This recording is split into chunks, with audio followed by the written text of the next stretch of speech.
Curieusement, les réseaux de propagande russes africains, rompus aux effectifs contre la France et l'Occident, sont restés étrangement muets après l'effondrement d'une mine d'or près de Kéniéba, dans la région de Kayes au Mali, ce samedi 15 février. En dépit de la cinquantaine de morts enregistrés dans cet accident, dont une majorité de femmes et d'enfants, contraints de travailler dans des conditions humiliantes, on préfère fermer les yeux sur une tragédie qui touche en réalité à un enjeu très sensible, celui du pillage des ressources minières. Il ne faudrait pas s'en étonner, tout s'explique. La mine, illégalement exploitée, est détenue par des intérêts chinois.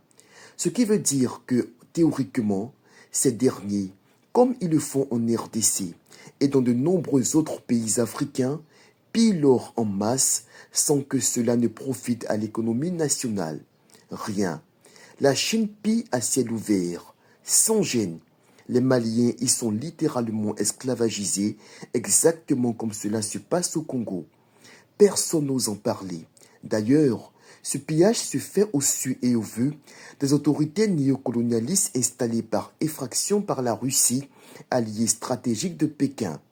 La Russie elle-même qui s'adonne à un pillage en règle des ressources minières des pays retenus en otage dans ce filet esclavagiste qu'est l'AES, fruit du génie du maître blanc des Sahéliens.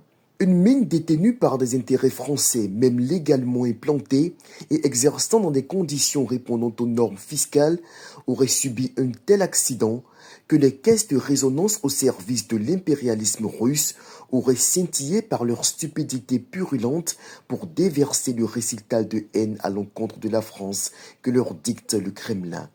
Pauvre Afrique, même au XXIe siècle, certains se sentent complexés d'oser se servir de leur cervelle pour se rendre compte du système de colonisation abominable qui s'impose à eux. Après les Arabes, les Européens, c'est aujourd'hui au tour du Grand Orient, incarné par la Chine et la Russie, de recoloniser l'Afrique, enterrant ainsi tout espoir de relèvement de ce continent à la queue de l'émergence mondiale.